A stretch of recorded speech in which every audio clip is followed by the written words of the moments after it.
رضوان اللہ تعالیٰ علیہم اجمعین کا جب ہم ذکر کرتے ہیں تو انتہائی احترام، عقیدت اور محبت کے ساتھ کرتے ہیں،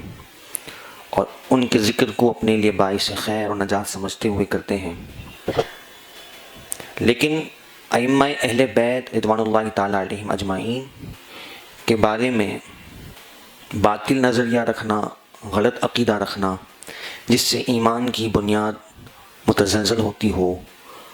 اور بعض صورتوں میں ایمان ہی ضائع ہو جائے، تو یہ طریقہ مزاج شریعت کے، قرآن و حدیث کے خلاف ہے۔ یعنی ائمہ اہل بیت رضوان اللہ تعالیٰ علیہم اجمعین کو معاذ اللہ حضرات انبیاء کرام علیہم الصلوۃ والسلام سے افضل سمجھنا، یہ بندہ مومن کا شیوہ نہیں ہے۔ ایک مومن ہر اللہ تعالیٰ کے نیک بندے کے رتبے و مقام کو ملحوظ رکھتے ہوئے ان سے محبت اور عقیدت رکھتا ہے۔ تو حضرات اہل بیت عظام کے جتنے بھی ائمہ ہیں، خاص طور پر جو 12 ائمہ، حضرت سیدنا علی المرتضیٰ، امام حسن مجتبیٰ، امام حسین، امام زین العابدین، امام باقر، امام جعفر، امام موسیٰ کاظم، اور امام علی رضا، امام تقی، امام نقی، امام حسن عسکری، اور پھر اس کے بعد امام مہدی رضی اللہ تعالیٰ عنہم اجمعین، یہ 12 امام اہل سنت کے نزدیک بھی قابل قدر و منزلت ہیں۔ ان کے رتبے مقام بے حد بلند و بالا ہیں، ان کی شانیں، ان کے اوصاف انتہائی نرالا ہیں۔ لیکن جو رتبہ جس شخصیت کا، جس قدر و منزلت والی ذات کا ہے، اس رشتے کو، اس تعلق کو، اس رتبے کو ملحوظ رکھنا بھی ضروری ہے۔ کسی بھی امام اہل بیت کو انبیاء سے افضل ماننا یہ کفر ہے۔ انبیاء ظاہر ہے کہ سارے قدر و منزلت کے حامل ہیں، نبوت کے حامل ہیں، ان کا رتبہ مقام ہے۔ پھر اس کے بعد ہر ایک کے رتبے اور مقام کے اعتبار سے جیسے حضرات صحابہ کرام علیہم رضوان کے مراتب ہیں، اور پھر اہل بیت عظام کے رتبے اور مقام ہیں۔ جہاں تک محبت و الفت کا تعلق ہے، اس پر ایک بات میں عرض کر کے خاص طور پر آج حضرت امام زین العابدین رضی اللہ تعالیٰ عنہ کے حوالے سے کچھ باتیں ہم سماعت کریں گے۔ 18 محرم الحرام آپ کا یوم شہادت ہے، اور آپ اسیر کربلا ہیں، اور سارے منظرنامے کو آپ نے خود اپنی آنکھوں کے سامنے ملاحظہ فرمایا۔ بات میں یہ عرض کر رہا تھا کہ ائمہ اہل بیت سے ہمارا محبت کا اور الفت کا رشتہ کیسا ہے۔ ایک حدیث مبارکہ، جیسا کہ ہم جانتے ہیں کہ احادیث سند کے ساتھ ایک کے بعد ایک راوی سے منتقل ہوتے ہوئے ہم تک پہنچتی ہے، اور نریٹ کر کے ایک صحابی دوسرے صحابی کو، یا پھر تابعی کو، تبع تابعی کو، اور پھر اس کے بعد اپنے محبین کو، اپنے شاگردوں کو وہ آگے منتقل کرتے ہیں۔ یہی حدیث کا طریقہ ہے۔ پھر اس کو اسی انداز سے پرکھا جاتا ہے کہ کون سا راوی کس درجے کا ہے، اس کی کتنی صحت ہے، کتنا وہ ثقہ ہے، کتنا قابل اعتماد ہے، اس کا حافظہ کتنا مضبوط ہے۔ بہرحال تو ایک روایت جو ہے وہ یہ ملتی ہے کہ حضرت سیدنا امام باقر رضی اللہ تعالیٰ عنہ نے ایک روایت بیان فرمائی۔ آپ کہتے ہیں کہ یہ روایت میں نے اپنے والد یعنی حضرت امام زین العابدین سے سنی، انہوں نے اپنے والد یعنی امام حسین رضی اللہ تعالیٰ عنہ سے سنی، انہوں نے اپنے والد حضرت علی المرتضیٰ کرم اللہ تعالیٰ وجہہ الکریم سے سنی، اور پھر حضرت علی المرتضیٰ کرم اللہ تعالیٰ وجہہ الکریم نے یہ بات نبی پاک علیہ الصلوۃ والسلام سے سنی۔ تو علماء محدثین فرماتے ہیں کہ یہ سند کی اتنی طاقت ہے، یعنی الفاظ حدیث تو اب بات کا مرحلہ ہے،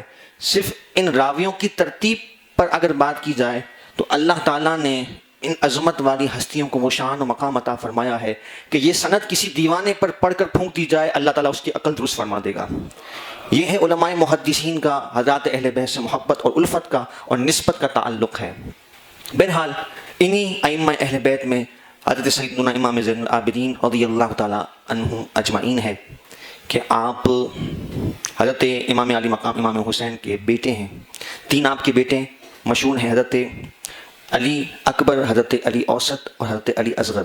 یہ بھی امام علی مقام امام حسین کا اپنے والد گرامی حضرت علی المرتضیٰ سے محبت کا انداز ہے کہ اپنے سارے بچوں کے نام حضرت علی کے نام پر رکھے، اور پھر فرق کرنے کے لیے اکبر یعنی بڑے، اوسط درمیانے، اور اصغر یعنی چھوٹے۔ تو حضرت علی اکبر اور علی اصغر جام شہادت میدان کربلا میں نوش کرتے ہیں، اور حضرت سیدنا امام علی مقام کی نسل کا سلسلہ جو ہے وہ اللہ کی مشیت کہ اس وقت امام زین العابدین سخت بیمار ہیں، اور آپ سخت علیل ہیں۔ آپ نے کئی مرتبہ میدان میں جانے کی امام علی مقام سے اجازت بھی طلب کی، لیکن امام حسین رضی اللہ تعالیٰ عنہ نے آپ کو منع فرما دیا، اور یہ رب کی حکمت و مشیت تھی کہ امام علی مقام کا سلسلہ نسب جو ہے وہ امام زین العابدین سے بڑھنا تھا، تو آپ کا نام جو ہے وہ علی اوسط ہے، اور لقب آپ کا زین العابدین ہے۔ زین العابدین کے معنی یہ ہیں کہ عبادت کرنے والوں کی زینت، اتنی کثرت سے آپ عبادت کرتے تھے کہ عبادت آپ کی پہچان تھی۔ یعنی آپ کی سیرت میں یہ کہنا آسان ہے، لیکن آپ عمل کرتے ہوئے سوچیں کہ آپ کی سیرت میں یہ بھی ملتا ہے کہ کئی دن آپ نے زندگی کے ایسے بھی گزارے کہ 1000 رکعت نوافل بھی پڑھے ہیں۔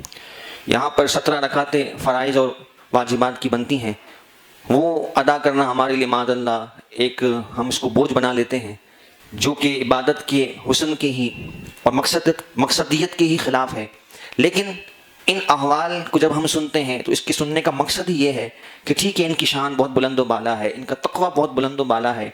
لیکن جب ان کی سیرت سے ہم اپنے کانوں کو، اپنے دلوں کو معطر کرتے ہیں، ان مبارک باتوں کو جب ہم سنتے ہیں تو کچھ نہ کچھ باتیں ہمارے لیے بھی زندگی میں زیادہ عمل بن جائیں، اور ہم ان چیزوں کو مکمل نہ صحیح کچھ نہ کچھ حصہ اس سے حاصل کر کے اپنی زندگی میں اسے نافذ کرنے کی کوشش کریں۔ تو آپ کی والدہ سیدہ شہر بانو بنت یزدگر ہیں۔ یزدگر ایک کسریٰ کا بادشاہ تھا، اور جب حضرت سیدنا فاروق اعظم رضی اللہ تعالیٰ عنہ کے دور مبارک میں کسریٰ پر مسلمان فوجوں نے پیش قدمی کی تو وہاں سے جو غلام اور کنیزیں آئیں تو ان میں بادشاہ کی بیٹی بھی موجود تھی۔ اب اسلام کا حسن آپ دیکھیے کہ اسلام کسی کے عزت و مقام کو گھٹاتا نہیں بلکہ اور بڑھا دیتا ہے۔ تو جب وہ شہزادی قیدی کی صورت میں، کنیز کی صورت میں آتی ہیں تو حضرت سیدنا فاروق اعظم رضی اللہ تعالیٰ عنہ نے کہا کہ اس شہزادی کے لیے کوئی شہزادہ ہی درجتا ہے، تو امام علی مقام امام حسین رضی اللہ تعالیٰ عنہ کے عقد میں حضرت سیدہ شہر بانو کو دیا، اور وہ ظاہر ہے کہ مسلمان ہوئی، ان کے عقد میں دیا، اور پھر حضرت امام سیدنا زین العابدین انہی کے بدن سے پیدا ہوتے ہیں۔ ایک روایت بھی ہمیں حضرت امام زین العابدین کے حوالے سے نبی پاک علیہ السلام کے فرمان کی صورت میں ملتی ہے کہ حضرت جابر رضی اللہ تعالیٰ عنہ اس روایت کے راوی ہیں، فرماتے ہیں کہ جب امام علی مقام امام حسین بہت چھوٹے تھے تو دوڑتے ہوئے نبی پاک علیہ السلام کی گود میں تشریف لے آئے، تو اس موقع پر حضرت سیدنا امام علی مقام امام حسین رضی اللہ تعالیٰ عنہ کو دیکھ کر نبی پاک علیہ السلام نے فرمایا کہ اس کی اولاد میں ایک بچہ ہوگا کہ جب وہ محشر میں آئے گا تو اسے سید العابدین یعنی عبادت کرنے والوں کا سردار کہہ کر بلایا جائے گا۔ یہ آپ کے لیے پیش گوئی گویا کہ نبی پاک علیہ السلام نے فرمائی، اور عبادت کا آپ کا انداز کیسا تھا میں نے آپ کے سامنے ایک مثال عرض کی۔ اور پھر آپ جب نماز کے لیے کھڑے ہوتے، وضو کرتے، تو آپ کے چہرے کا رنگ بدل جاتا۔ تو کسی نے آپ سے پوچھا کہ یہ کیا ہم کیفیت ملاحظہ کرتے ہیں کہ جب آپ وضو کرتے ہیں، نماز کے لیے اہتمام کرتے ہیں؟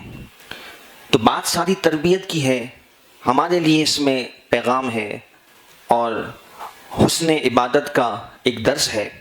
کہ عبادت کا احترام و مقام کتنا ہے۔ آپ فرماتے ہیں ما شعرت انی کنت اناجی ربا عظیما، جب میں یہ سوچتا ہوں کہ رب عز و جل جو اتنی جلالت کا حامل ہے، ساری دنیا کا پیدا کرنے والا، ساری دنیا کا پالن ہار، ساری دنیا کو نوازنے والا، ساری قدرتوں کا حامل، جب میں یہ سوچتا ہوں کہ اتنے عظیم رب سے میں گفتگو کرنے کے لیے کھڑا ہو رہا ہوں۔ نماز تو ایک بندے اور رب کے درمیان مکالمہ ہے۔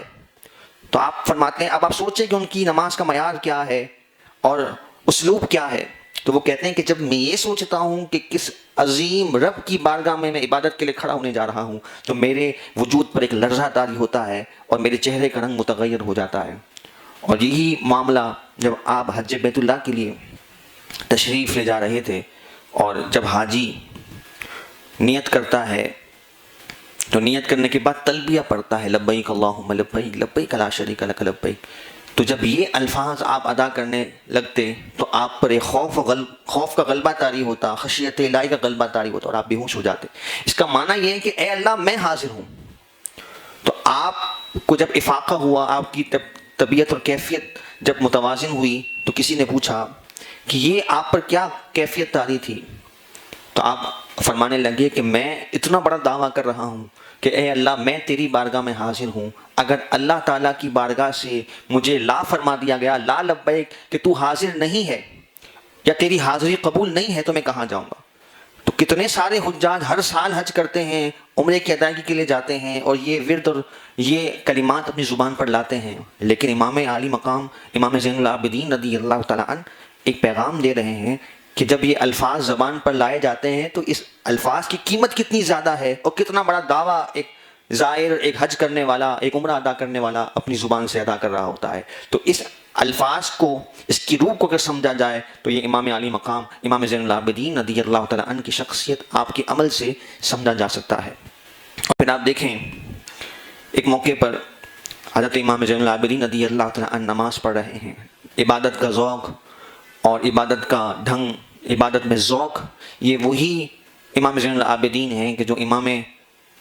حسین رضی اللہ تعالیٰ عنہ کے لخت جگر ہیں، کہ جو اپنی شہادت کے آخری لمحات میں بھی اللہ کی حضور سجدہ ریز ہیں۔ اور پھر یہ حضرت علی المرتضیٰ کرم اللہ تعالیٰ وجہہ الکریم کے بیٹے ہیں کہ جن کے بارے میں مشہور واقعہ ہم سنتے ہیں کہ جنگ میں تیر پیوست ہو جاتا ہے اور نکالنے میں تکلیف ہوتی ہے، کسی نے مشورہ دیا کہ جب حضرت علی نماز پڑھ رہے ہیں اس وقت نکال لیا جائے، کیونکہ نماز میں اتنا ان پر خوف خدا طاری ہوتا ہے اور عبادت کی لذت میں ایسے مگن ہوتے ہیں کہ انہیں اس کی تکلیف کا احساس نہیں ہوگا۔ یہی کیا گیا جب آپ نماز پڑھ رہے تھے، وہ تیر جو بڑی سختی کے ساتھ آپ کے جسم میں پیوست تھا بڑی آسانی کے ساتھ نکال لیا گیا۔ حضرت علی مرتضیٰ کرم اللہ تعالیٰ وجہ الکریم نماز ہی میں مگن ہیں، تو انہی کے شہزادے ہیں حضرت امام زین العابدین۔ ان کی عبادت کا انداز بھی دیکھیے کہ آپ جب نماز پڑھ رہے ہیں اور نماز کے دوران جس جگہ آپ تھے اس کے قرب میں آگ لگ جاتی ہے، لوگوں کو فکر ہے کہ یہ آگ حضرت امام زین العابدین رضی اللہ تعالیٰ عنہ کو نقصان نہ پہنچائے، لیکن آپ دنیا و ما فیہا سے بے خبر ہو کر عبادت میں مشغول ہیں، آپ کو کوئی پرواہ ہی نہیں ہے۔ جب نماز آپ نے ختم فرمائی، مکمل فرمائی، تو لوگوں نے آپ کو جلدی سے وہاں سے ہٹانا چاہا اور لوگوں نے اپنی فکر کا اور اپنی پریشانی کا اظہار کیا کہ یہ آگ کہیں آپ کو نقصان نہ پہنچا دے۔ تو آپ نے بڑا پیارا جملہ ارشاد فرمایا کہ تم دنیا کی آگ کو بجھانے میں لگے ہوئے ہو، میں آخرت کی آگ کو بجھا رہا ہوں۔ تو یہ ہے عبادت کا ڈھنگ اور اسلوب۔ ہم نہیں کہتے کہ ہم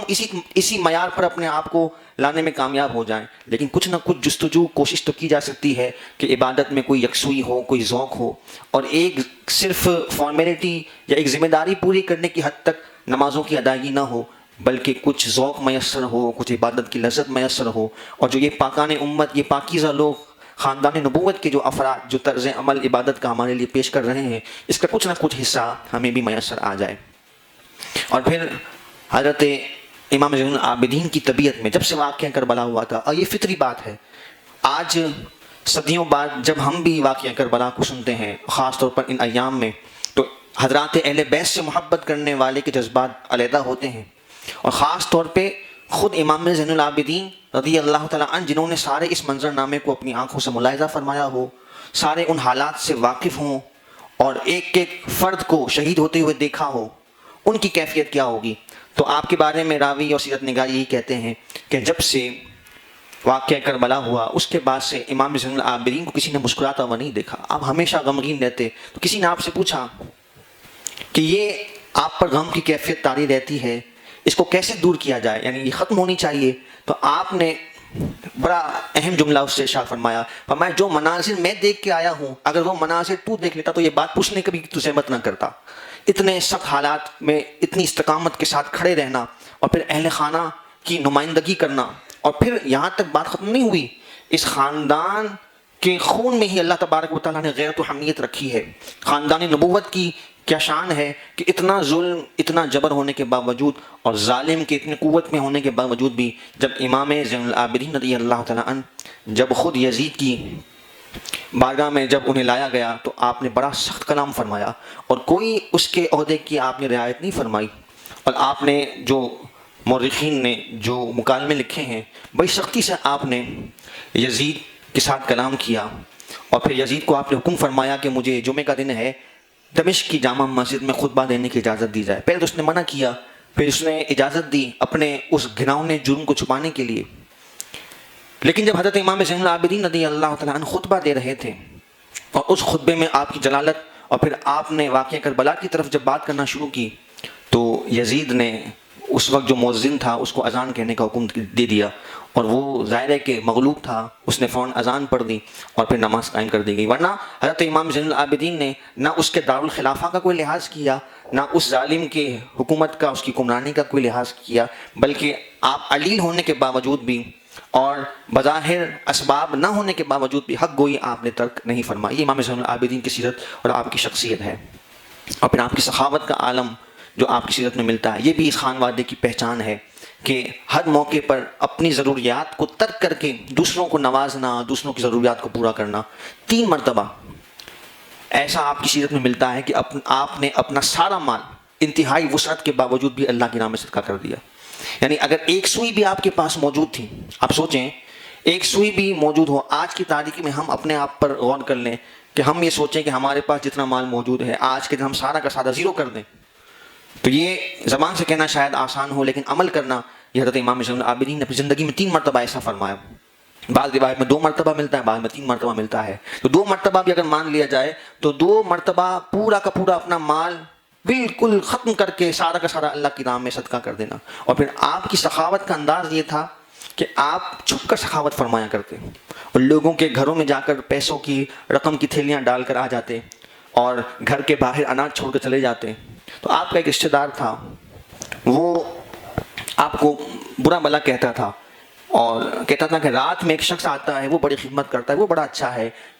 یہ علی بن حسین جو ہے، یعنی امام زین العابدین جو ہیں، یہ ہمارے ساتھ خیر خواہی نہیں کرتے، برا بھلا کہتا تھا. پھر جب حضرت سیدنا امام زین العابدین رضی اللہ تعالیٰ عنہ کا وصال ہوا، تب اس کو پتہ چلا کہ در حقیقت میری مدد کرنے والے امام زین العابدین رضی اللہ تعالیٰ عنہ ہی تھے اور میں بلا وجہ ان کو برا بھلا کہتا تھا. اور پھر جب آپ کا انتقال ہوا تو آپ کی پشت مبارک پر نشان موجود تھے جو لوگوں کے گھر پر آپ خود اپنی کمر پر اناج اٹھا کر ان تک پہنچایا کرتے. یہ آپ کی سخاوت کا عالم ہے کہ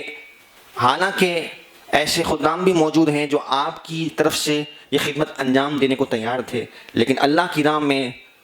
پوشیدہ انداز سے چھپ کر رات کے پہر میں اس انداز سے آپ مخلوق خدا کی خدمت فرمایا کرتے تھے. کئی خاندان ایسے تھے کہ جن کو انتقال کے بعد پتہ لگا کہ یہ امام زین العابدین تھے کہ جو ہماری کفالت فرمایا کرتے تھے اور ہمارے ضروریات کو ہر مہینے اس طرح سے پورا فرمایا کرتے. حضرت سیدنا امام زین العابدین رضی اللہ تعالیٰ عنہ، آپ کا ایک اور انداز بھی خانہ کعبہ میں بڑا مشہور ملتا ہے اور بڑے ذوق والے انداز سے آپ کی خانہ کعبہ پر حاضری مورخین نے اور سیرت نگاروں نے لکھی. حضرت طاؤس رضی اللہ عنہ بہت بڑے محدث ہیں، آپ نے اس انداز کو بیان کیا کہ میں نے امام زین العابدین کو کئی مرتبہ اس کلمات کے ساتھ بیت اللہ کے سامنے دعا کرتے ہوئے دیکھا کہ اللہم عبدک بفنائک، سائلک بفنائک، فقیرک بفنائک. فنا کہتے ہیں صحن کو، اور پھر آپ یہ الفاظ اپنے لیے لگاتے کہ اے اللہ تیرا بندہ تیرے صحن میں آ گیا، تیرا سائل تیرے صحن میں آ گیا، تیرا محتاج تیرے صحن میں آ گیا. حضرت طاؤس کہتے ہیں کہ حضرت امام زین العابدین کے ان الفاظ میں ایسی تاثیر و برکت ہے کہ ان الفاظ کے ساتھ جب بھی میں نے جو دعا بیت اللہ شریف میں کی ہے، اللہ تبارک و تعالیٰ نے میری دعا کو قبول فرمائی ہے. تو یہ دعا کے الفاظ ہم اپنی دعاؤں میں بھی شامل کر سکتے ہیں جو امام زین العابدین کے دعا کے الفاظ ہیں کہ جس کے ذریعے سے اللہ رب العالمین نے آپ پر خاص نظر کرم اور عنایات فرمائی. اور پھر حضرت امام زین العابدین کی شخصیت میں ضبط اور برداشت اور اللہ کی رضا کے لیے معاف کر دینا یہ بہت زیادہ ملتا ہے. اور ایسے افراد جن کے بارے میں آپ کو کنفرم اور یقینی پتہ تھا کہ یہ یزیدی قافلے میں کربلا کے اس مارکے میں موجود تھے، آپ نے ان ظالموں کے ساتھ بھی انتہائی شفقت کا اور درگزر کا معاملہ فرمایا اور آپ نے ان کو معاف فرمایا. ایک شخص تھا، وہ بڑی مجلس میں اس نے آپ کو برا بھلا کہا. اب ظاہر ہے کہ آپ کے عقیدت مند، آپ کے محبت کرنے والے ساتھ موجود تھے، تو وہ اسے روکنے کے لیے، اسے پکڑنے کے لیے آگے بڑھے تو آپ نے منع فرما دیا اور اپنی چادر اس کو پیش فرمائی اور اس کی حاجت پوچھی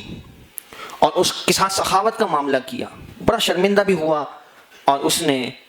ان تحفوں کو وصول بھی کیا اور پھر کہنے لگا کہ آپ نے یہ خیر کا معاملہ اور بھلائی کا معاملہ میرے ساتھ کیوں کیا، حالانکہ میں نے آپ کے ساتھ بد کلامی کی، برا بھلا کہا. تو آپ نے بڑا تاریخی جملہ ارشاد فرمایا کہ جو تیرے پاس تھا وہ تو نے دیا، جو میرے پاس تھا وہ میں نے دیا. تو اللہ تعالیٰ نے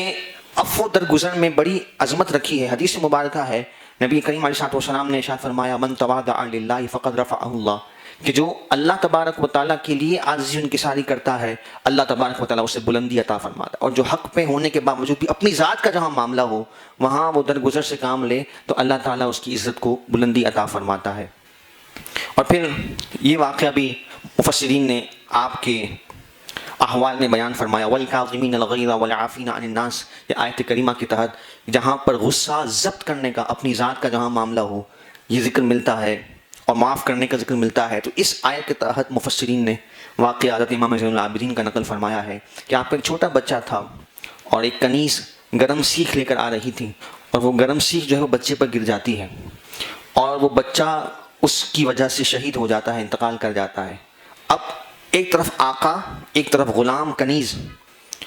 اور اس عرب کے ماحول میں آپ ظلم و جبر کا ایک تصور ذہن میں رکھتے ہوئے اور آقا اور غلام کا جو آپس میں تعلق ہے اس کو ذہن میں رکھتے ہوئے سوچیں، اور دوسری طرف امام زین العابدین کا اخلاق دیکھیں کہ ان کے بچے کو اس کی وجہ سے یہ اذیت اٹھانی پڑی، وہ شہید ہو گئے، ان کا انتقال ہو گیا، اور حضرت امام زین العابدین کا رویہ کیا ہے؟ آپ نے اسے کچھ بھی نہیں کہا، بلکہ آپ نے کہیں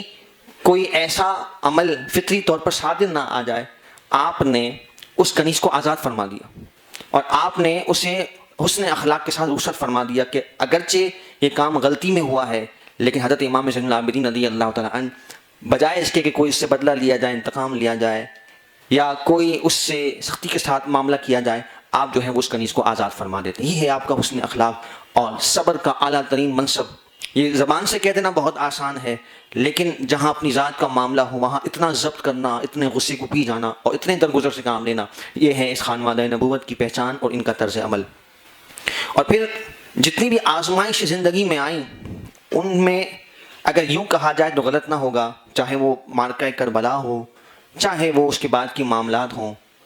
حضرت امام زین العابدین رضی اللہ تعالیٰ عنہ اس خاندان کے یہ ہمیں اطوار اور انداز نظر آتے ہیں کہ یہ ان کی اللہ کی رضا پر راضی رہنے کی بہترین مثال ہے، ورنہ اللہ تعالیٰ کی بارگاہ میں دعا کر دیں، ہاتھ اٹھا دیں تو ان کے صدقے سے اللہ تعالیٰ امت کے لوگوں کے معاملات کو آسان فرما دیتا ہے، تو پھر یہ اپنے لیے اگر دعا کریں تو کیا وہ دور نہیں کیے جا سکتے؟ لیکن اللہ کی رضا پر راضی رہنے کا یہ انداز ہے۔ امام زہری خود بہت بڑے محدث ہیں اور کئی حدیثیں ان کے ذریعے سے امت تک منتقل ہوئی ہیں۔ آپ فرماتے ہیں کہ جب عبد الملک بن مروان نے امام زین العابدین کو قید کیا ہوا تھا تو کہتے ہیں کہ میں غمگین ہو گیا اور میں ان کی بارگاہ میں حاضر ہوا، میں نے اپنے غم کا اظہار کیا تو آپ نے ہتھ کڑی کو ایک جھٹکا دیا تو وہ کھل گئی، اور آپ نے فرمایا کہ اختیار تو اللہ تعالیٰ نے یہ عطا فرمایا ہے لیکن اللہ کی رضا پر ہم راضی ہیں۔ یہ ہے ان کے انداز۔ اور پھر ایسا بھی ہوا کہ ایک شخص جو ہے اسے ظلماً بادشاہ نے، خلیفہ نے قید کیا ہوا تھا، حاکم نے، تو آپ نے اسے دعا تعلیم فرمائی، لا الہ الا اللہ العلی العظیم سبحان رب السماوات السبع ورب العرش العظیم والحمد للہ رب العالمین۔ یہ آپ نے دعا اسے تعلیم فرمائی اور ایک ہی رات پڑھی اس نے اور اللہ تعالیٰ نے اسے اس قید سے نجات عطا فرمائی۔ تو یہ دعائیں آپ دوسروں کو تعلیم فرمائیں، اور یہ دعا جو ہے وہ کسی کو ناحق قید کیا گیا ہو تو اس کے لیے بڑی مؤثر ہے، تو یہ دعا آپ دوسروں کو تعلیم فرما رہے ہیں، خود چاہتے خود بھی پڑھ سکتے تھے، لیکن اللہ کی رضا پر راضی رہنے کا آپ نے امت کو سبق ارشاد فرمایا۔ ہشام بن عبد الملک ایک خلیفہ مقرر ہوا، جب ایک موقع پر وہ حج کے لیے آیا تو لوگ اپنے معمول کے مطابق عبادت میں لگے ہوئے ہیں، کسی نے اس کو اہمیت نہ دی۔ تھوڑی دیر بعد امام زین العابدین رضی اللہ تعالیٰ عنہ شاہانہ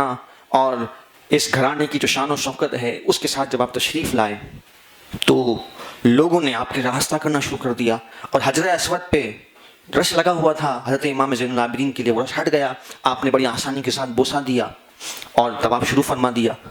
تو اس کو حسد ہوا، حالانکہ خلیفہ تھا، اس کو کوئی اہمیت نہیں دی گئی، اور امام زین العابدین آپ کے لیے اتنا اہتمام ہوا تو اس نے کہا یہ کون ہے؟ حالانکہ یہ جانتا تھا لیکن اس نے درگزر کرتے ہوئے، اگنور کرتے ہوئے، یا اپنے آپ کو اس نے بڑھا کر پیش کرنے کے لیے اس انداز سے کہا کہ یہ کون ہے کہ اس کے لیے اتنا اہتمام کیا جا رہا ہے۔ تو فرزدق شاعر اس وقت موجود تھا جو بادشاہ کا، خلیفہ کا درباری شاعر تھا، اس نے فی البدیہہ جو ہے وہ اشعار لکھے حضرت امام زین العابدین کے کہ جو آپ کی شان کا ایک نرالا باب ہے، ھذا الذی تعرف البطح وطأتہ والبیت یعرفہ والحل والحرم، کہ تو ان کی بات کرتا ہے یہ کون ہے اور تو ان سے انجان بننے کی کوشش کرتا ہے، یہ تو وہ ہیں کہ ان کو بیت اللہ بھی جانتا ہے، ان کو حرم پاک کی دیواریں بھی جانتی ہیں، یہاں کے در و دیوار بھی جانتے ہیں یہ کون ہے، اور تو ان کے بارے میں انجان بنتا ہے۔ تو آپ نے تحفے میں اسے 12,000 درہم بھجوائے۔ 12,000 درہم چھوٹی رقم نہیں ہے، 10 لاکھ روپے اگر آپ کنورٹ کریں تو آج کے حساب سے بنتے ہیں۔ تو فرزدق شاعر نے کہا، واپس کر دیے، کہا کہ میں نے ساری زندگی جو ہے وہ مال کے لیے اشعار لکھے ہیں، درباری شاعر میں رہا ہوں، آج جو میں نے لکھے ہیں وہ خالصتاً محبت اہل بیت میں لکھے ہیں، لہذا آپ مجھے یہ دیکھ کر شرمندہ نہ کریں۔ تو امام زین العابدین نے واپس وہ رقم بھجوا دی اور فرمایا کہ ہمارے خاندان کی بھی یہ پہچان ہے کہ جب کسی کو کوئی چیز عطا کر دیں تو پھر واپس نہیں لیتے، تو یہ ہے اس خاندان کی پہچان و سخا اور شان، اور وہ عظمت و شان کے لوگوں کے دلوں میں اللہ تبارک و تعالیٰ نے امام زین العابدین رضی اللہ تعالیٰ عنہ کی محبت کو ایسے حاصل فرمایا۔ اللہ تبارک و تعالیٰ ان کی تربت اطہر پر کروڑ رحمت نازل فرمایا۔